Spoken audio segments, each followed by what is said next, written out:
મિત્રો, શિયાળાની ઋતુમાં ખૂબ જ ધ્યાન રાખવા જેવી બાબતો જે આપણા જૂના પૂર્વજો અને દાદા પરદાદાઓ અનુસરતા હતા, તે ચોક્કસ માહિતી અમે તમને આ વિડીયોમાં જણાવવા જઈ રહ્યા છીએ. આ માહિતી આપને ખૂબ જ ઉપયોગી બનશે, તો દરેક ભાઈઓ તથા બહેનો આ માહિતીને અંત સુધી જરૂરથી સાંભળજો. આ માહિતીમાં અમે તમને એવી બાબતો જણાવવા જઈ રહ્યા છીએ કે જે તમને બીજે ક્યાંય પણ સાંભળવા નહીં મળે, જેથી એક પછી એક આપણે 20 એવી બાબતો જાણીશું કે જે તમને અત્યંત ઉપયોગી બનશે. તો ચાલો શરૂઆત કરીએ. તેના પહેલાં આ વિડીયોને એકવાર લાઈક જરૂરથી કરી દેજો મિત્રો. તો ચાલો નંબર 1થી શરૂઆત કરીએ. નંબર 1, ચા અને કોફીની સાથે પુષ્કળ પાણી પીવું જોઈએ. શિયાળાની ઋતુમાં શરીરમાં પાણીની ઉણપ થાય છે, જેના કારણે આપણી ત્વચા શુષ્ક થઈ જાય છે. આવી સ્થિતિમાં આપણે 2-3 લીટર પાણી પીવું જોઈએ અને એનર્જી માટે તમે ચા કે કોફીનો પણ ઉપયોગ કરી શકો છો.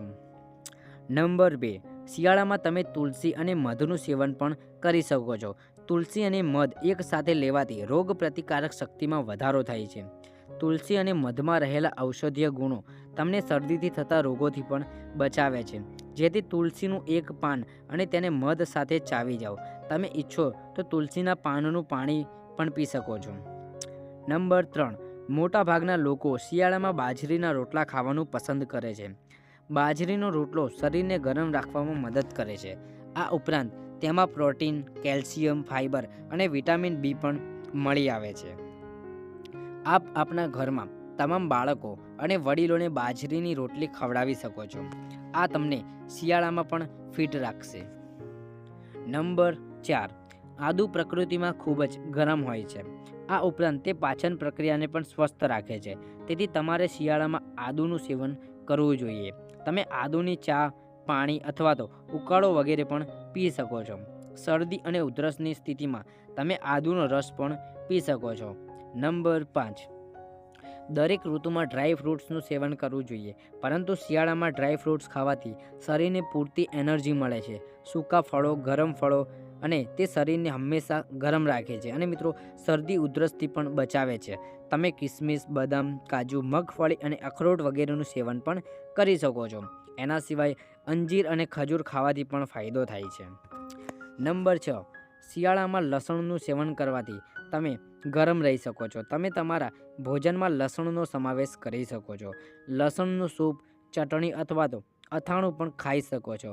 આ સિવાય તમે સવારે ખાલી પેટે લસણની 1-2 કળી પણ ખાઈ શકો છો. લસણ શરીરની રોગ પ્રતિકારક શક્તિ વધારે છે. લસણ ખાવાથી શિયાળામાં ચેપી રોગથી પણ બચી શકાય છે. નંબર 7, શિયાળામાં મોટા ભાગના લોકો ગોળનું સેવન કરે છે. ગોળમાં વોર્મિંગ અસર હોય છે અને તે પોષક તત્વોથી પણ ભરપૂર હોય છે.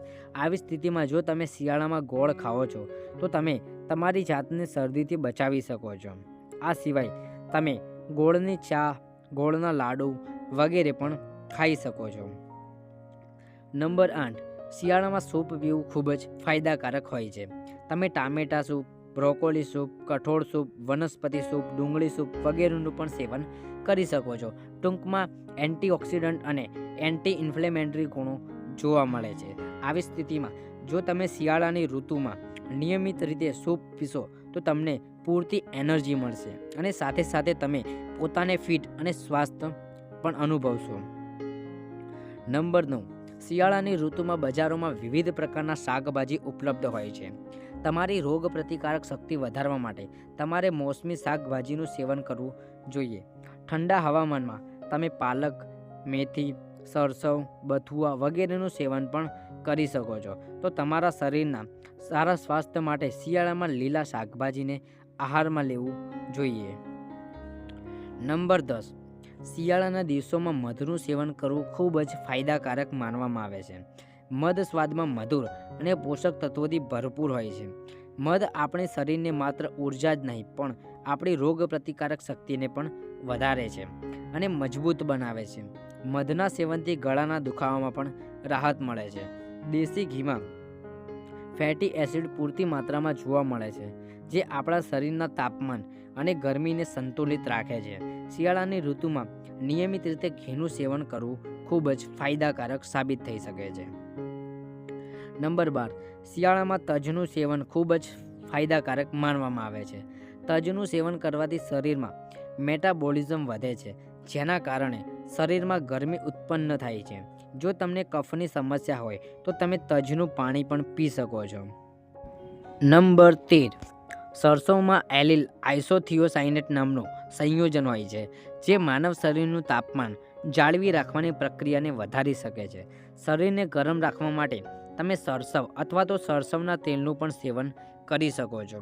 નંબર 14, મિત્રો નંબર 14ની વાત કરીએ તેના પહેલાં મિત્રો એકવાર કમેન્ટ બોક્સમાં સાચા મનથી જય માતાજી જરૂરથી લખી નાખજો, જેથી માતાજીની કૃપા આપ સૌના પરિવાર પર બની રહે.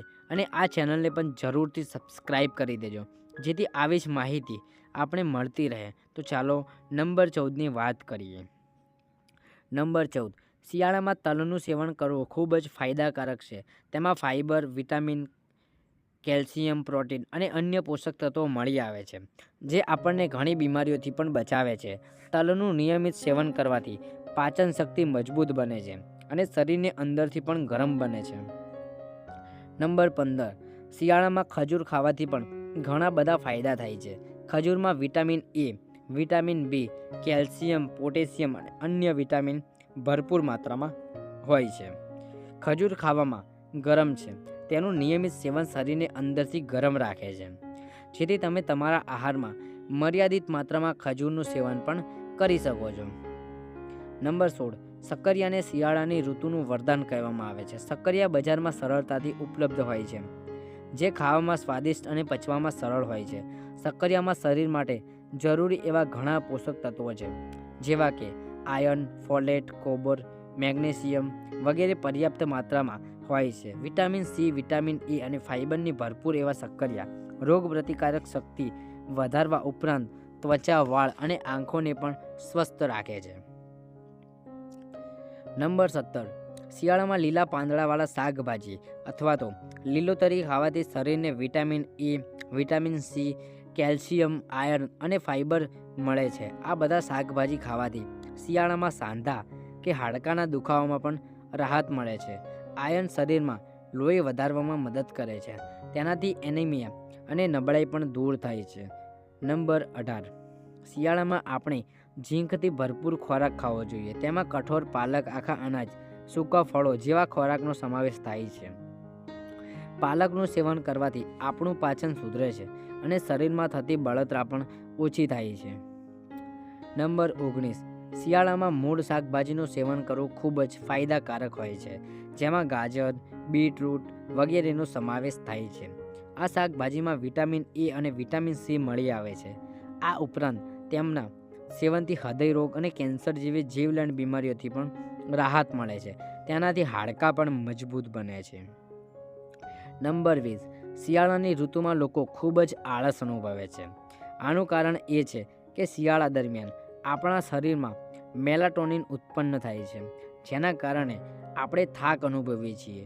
તેને દૂર કરવા માટે શિયાળામાં સંતરા, પાલક, બાજરી અને કઠોળનું પુષ્કળ સેવન કરવું જોઈએ.